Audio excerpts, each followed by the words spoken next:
General Archie Gamboa giningadla na ni Presidente Duterte bilang bag-o nga PNP chief. Acute respiratory infection nagapangunang ginabatsyag sa mga biktima sang Bulkan Taal. Aksyon Radio Philippine Standard Time alas 6:04. May nga Bacol, may nga Negros Occidental kag bugos nga Western Visayas. Welcome na sa pagpangalagad sa Aksyon Balitang Bayan Numero 1. Karon nga adlaw Sabado, Enero 18, 2020. Sa ngalan ni Aksyon Boy Duran ni naman si Aksyon Dorel Cabatu. Detalye sa balita lokal pagkatapos gid lamang sini.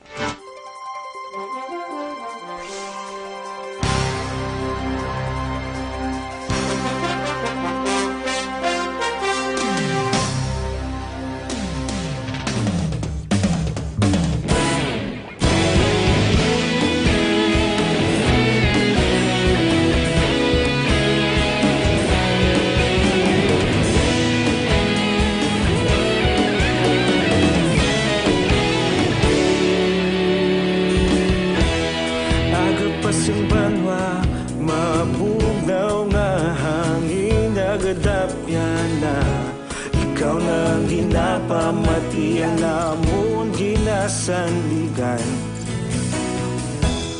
Tingog sang probinsya kamatuuran ginapalap na. Minsay nga may dala paglaom kag kasanag. Tinuig na nagligan, ikaw gihapon ang ako nga istasyon. Sa pagbudlak sang adlaw, sa pagtuhaw sang biton. Mga balita ang dala inspirasyon. Aksyon radyo, bakolog man sa gihapon. Padayon Aksyon radyo, bakolog saludo sa imo. Padayon Aksyon radyo, salamat isa pagserbisyo. Patas kag balanse, matuod nga mensahe, wala sang ginadampingan. Padayon Aksyon radyo.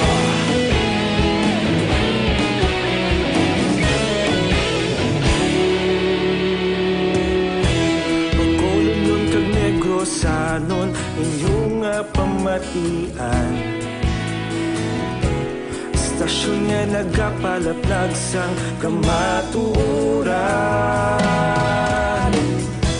Mabakod nga prinsipyo, reporter handa sa serbisyo. Kahapon, karon kag sa gihapon, kita Balitang Bayan Numero 1.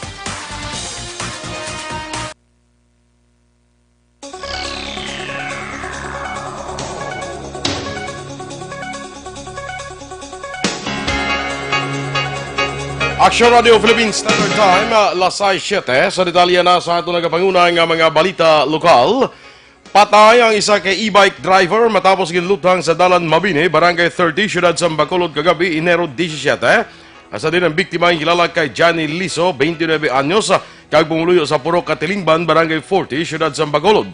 Sunod kay Police Captain Elmer Bonilla, ang hepe sa Police Station 6, sakay ang biktima sa e-bike sa ginaligar ginlutang sa mga suspetsado nga sakay sa isa kay SUV nga salakyan. Doon pa ni Bonilla nga base sa background sa biktima, may kaso ini nga robbery sa 2017 kag theft sang 2019. Sa nakitaan sa mga otoridad, si Liso may 3 kaigo sa lawas kag isa sa ulo. Sa karon nagaparaon pang investigasyon sa kapulisan sa motibo kag pagkilala sa mga suspetsado. Nagbakali sa software nila, mga 10 seconds lang, sakay sa siya nga e-bike, mutuin mga kabakaldi sang Chicken Joy, naka-alarma, gupok na nila. Pero mga pilala mga kasikan, maniuber naman ang suspect na talaga. Ang kabahin sa pahayag ni Police Captain Elmer Bonilla. Nanawagan naman ang subang nga bata ni Johnny Liso nga magsungka na kung sino man ang may kimuan sa pagpatay sa ilang amay. Ginlaragbay sang magulang nga bata ni Liso nga isa ka matipan kag mapisa ng ilang amay bangod wala ini nagpabaya sa pagdulong o pagsugat sila sa eskwelahan. Sa piyak nga bahin ginako naman sang iloy ni Liso nga si Terry nga ginpaydalom na sadto sa programa sa pulis nga o plantok hangya bata kag naguntat naman ini sa iya illegal nga aktibidad. Sana sila na lang naman. Hindi lang si Papa. Wala na sa amon na mga matag sa balon sa rin sa amon. Akay siya na dan kadulong sa amon. Kumalipatan na mga balon na gamit. Natulong ka mo makapila ka mo? Sugat tulong ginasaya. Kabahin sampayang ni Terry Liso ang bata sang biktima.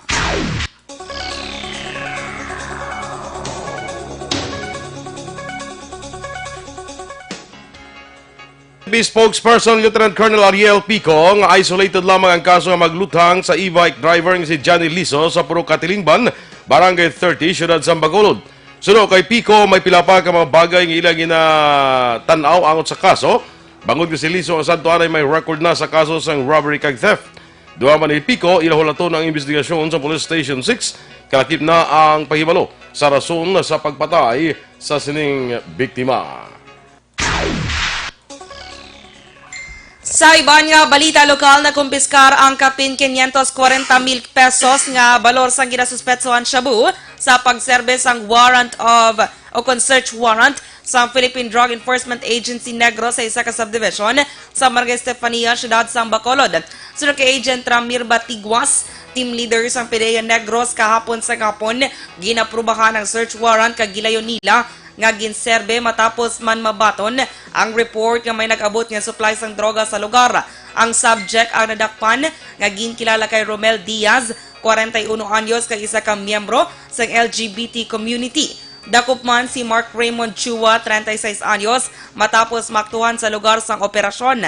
Na-recover sa pagserbe sang search warrant ang 14 kadalagko nga sachet sang suspected shabu, tanan ginabulubanta nagabugat sa 80 gramos, kwarta kag mga empty plastic sachets. Suno kay Batigwas, sa bakin sang Purok Sigay, Barangay 2, Siyudad sa Bacolod, ginakuha ni Diaz ang supply sang illegal nga droga nga iya naman ginaduso. Si Diaz ang tumandok sang Purok Sigay, Barangay 2, Siyudad sang Bacolod. Preso karon ang mga nagkaladakpan sa custodial facility sang Police Station 3 para sa nagakaigo nga disposisyon.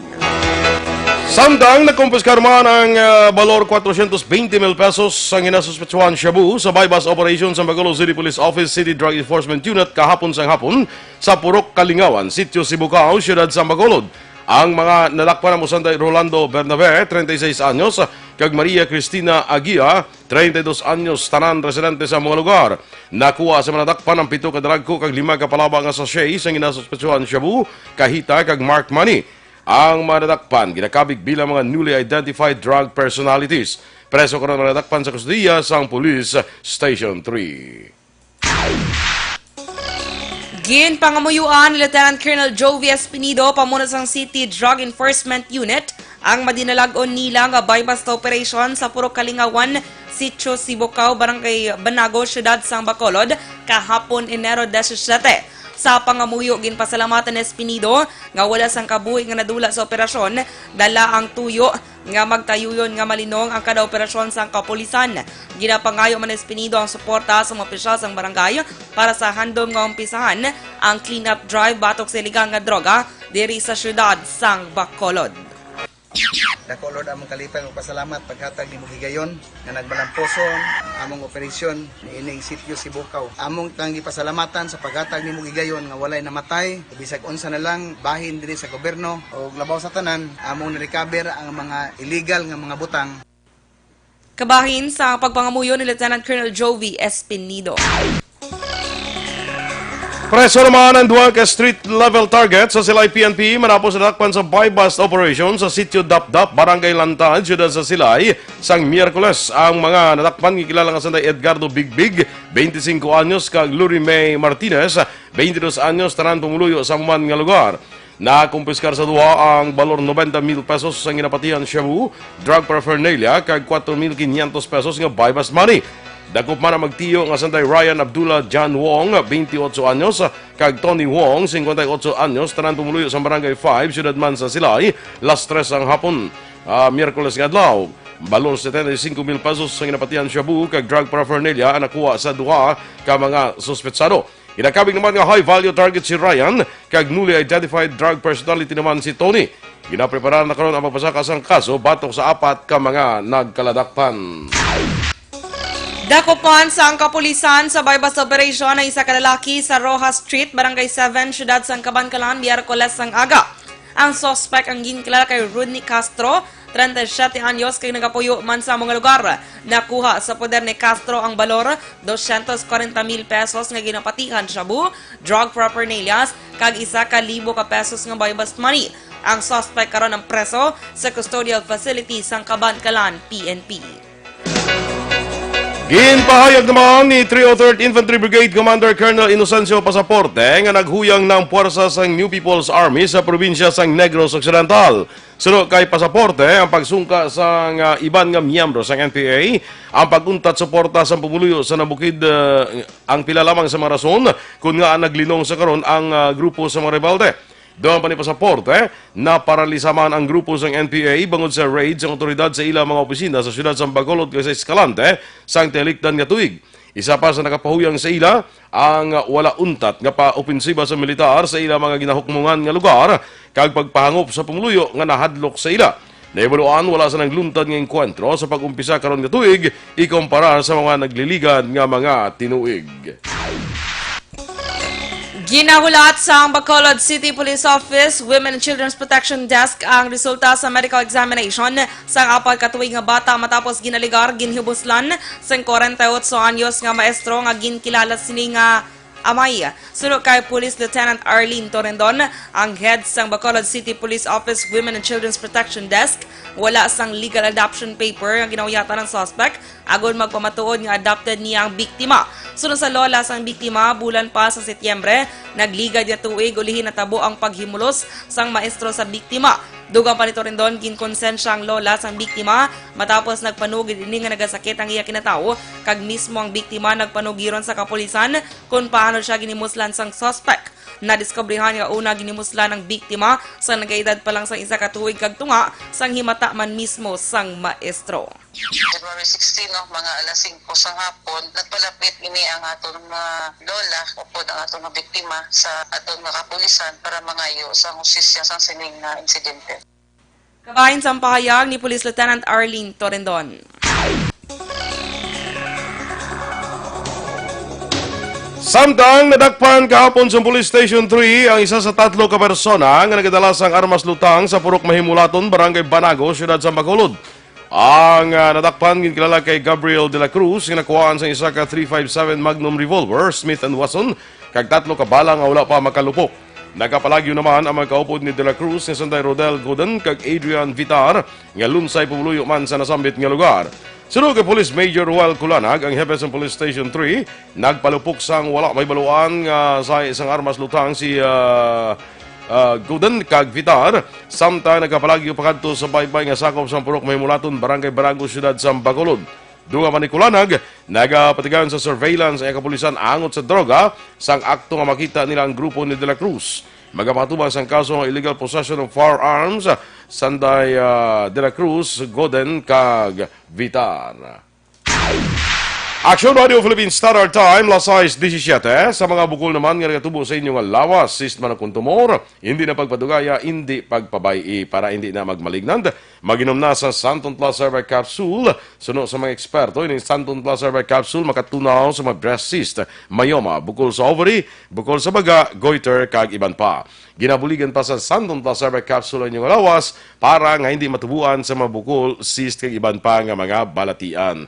Santon Plus Herbal Capsule, garantisado, may alibyo. Mabakal sa mabutika, tag 12 pesos lang. Bisitahin man ang Alternative Medicine and Wellness Center sa Magdalan Ernay sa tubalan ng gate sa Paglaong Sports Complex. Tabuk sinayara dira ang Alternative Medicine and Wellness Center. Pangita lang si Doc Ramel Uy para sa libre nga check-up. Kag pwede na ma-deliver sa inyo balay pagi sa pag-order online ang Santon Plus Herbal Capsule pagi sa www.kalusuganyan.ph o sa Kalusuganyan Facebook page. PNP OIC Lieutenant General Archie Gamboa giningadla na bilang bagong hepe kon chief sang PNP. Samtang acute respiratory infection nagapangunang namatiyag sa mga biktima sang ukon sa mga biktima bangon sa paglupok sang Bulkan Taal. Ang nagapanguna naton nga mga balita nasyonal sa pagbalik sang Aksyon, Balitang Bayan, Numero 1.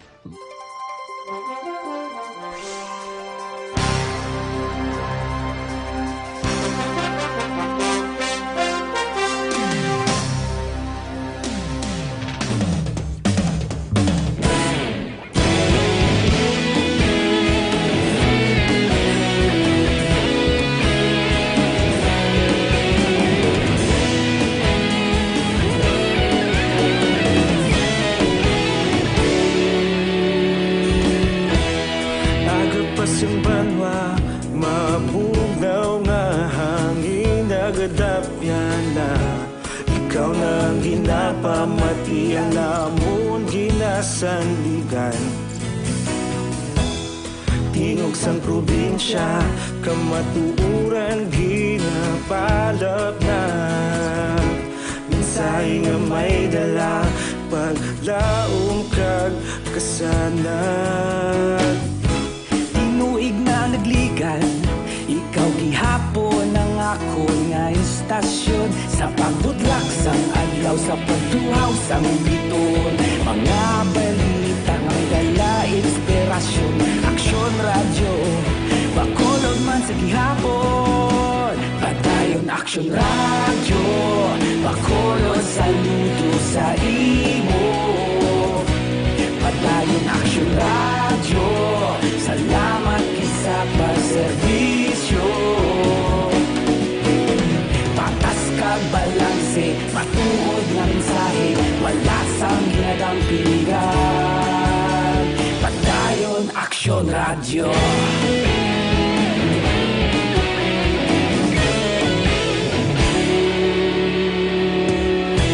Bakolod nun kag negrosanon, inyong pamatian.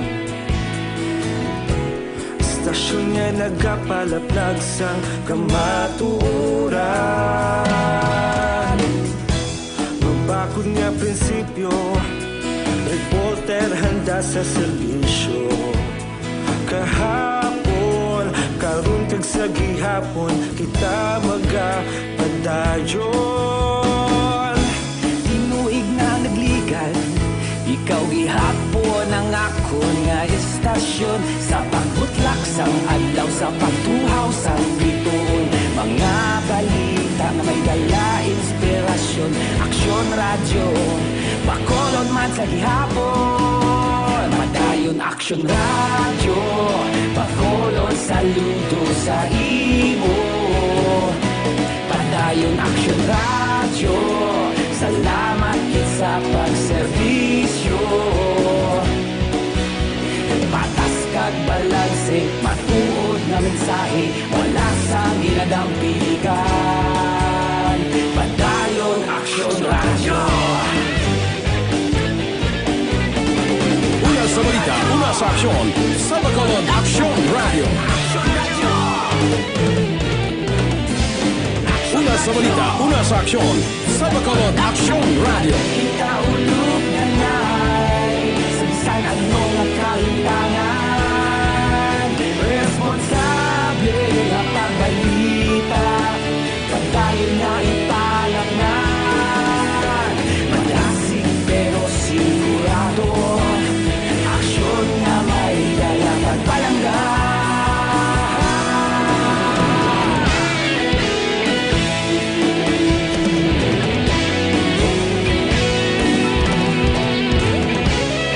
Plus Coffee Mix, sa muning aton nga ginarekomendar sa inyo, kape ini nga hindi lang mo ma-enjoy ang aroma sang manamit nga kape, makabulig pa sa imo ikayong lawas. Kay ining Santon Plus Coffee Mix, ahiay mo ini sa Santon, soya, kag malunggay, kag iban pa nga medicinal herb, nagabulig ni sa panubo sa aton nga bad cholesterol, nagatilo pa sa aton colon na kontinay, likaw kita sa colon cancer. So sa aton kape, Santon Plus Coffee Mix, may kape ka na, may bulong ka pa.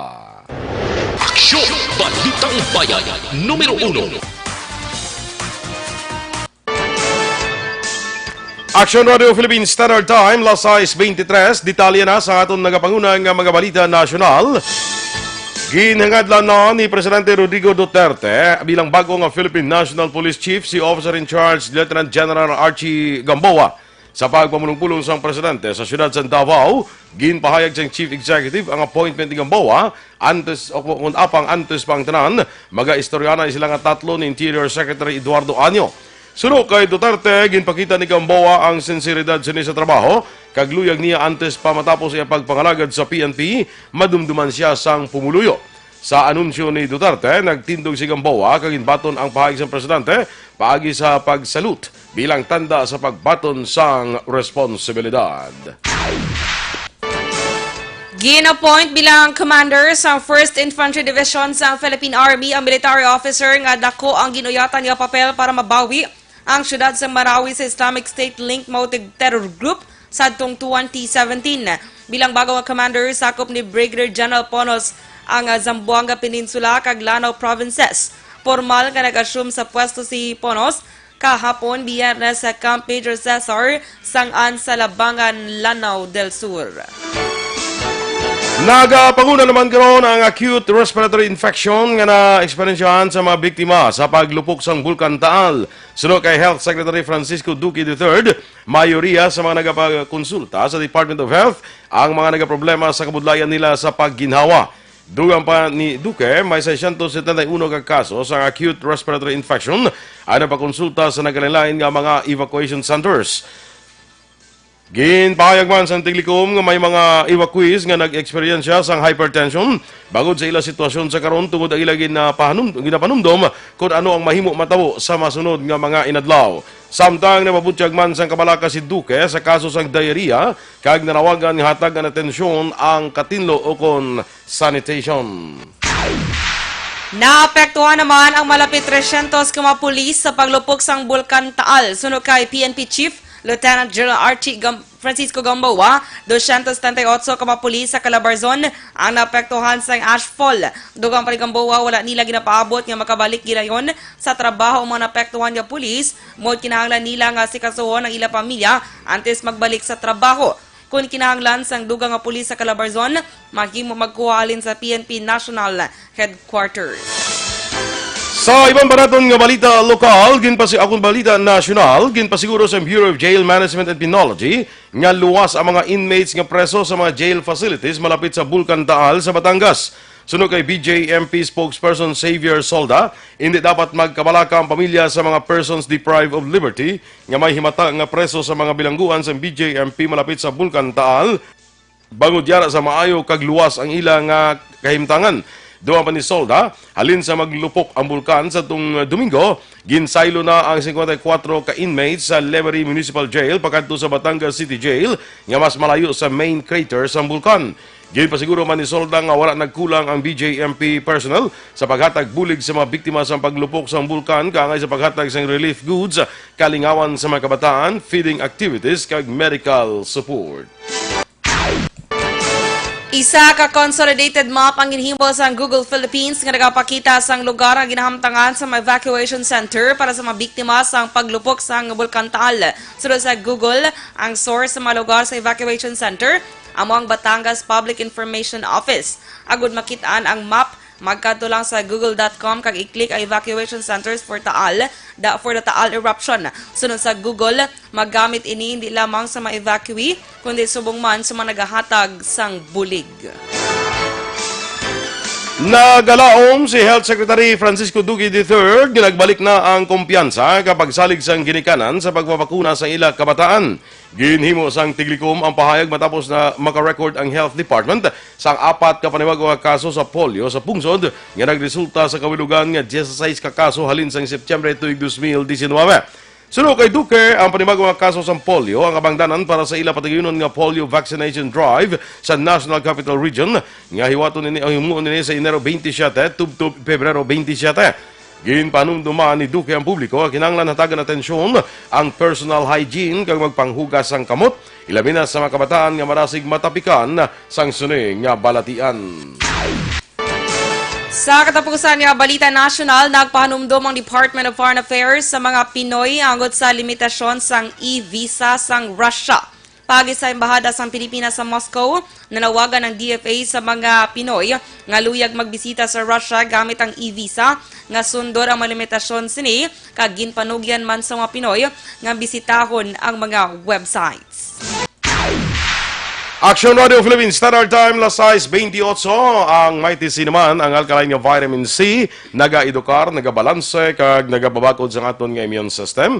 Ginatap na ang mga infection, ubo, sipon, trangkaso, TB, pneumonia, kag iban pa nga mga balatian. Kag ang mighty C, ang alkaline nga vitamin C, manami maninga antioxidant nga vitamin para sa mata, ginahatagan sang alibyo, nagakurap-kurap nga mata, katarata, kag glaucoma. Para sa mas epektibo nga kombinasyon, mag-inom sang Mighty C kag Santon Plus Herbal Capsule. Inyong ipamatiyan ang aton mga balita diri sa Aksyon, Balitang Bayan Numero 1. Standby na sa Aksyon Report, second portion, upod kay Aksyon Fred Salanga. Balikay kita sa Aksyon Balita Morning Edition, upod gapon sa inyong News Team. Aksyon Dorel Cabatu. Kag Aksyon Boy Duran, una sa balita, una sa Aksyon, sa Bacolod Aksyon Radio. Sa Bacolod, Aksyon Radio! Aksyon Radio!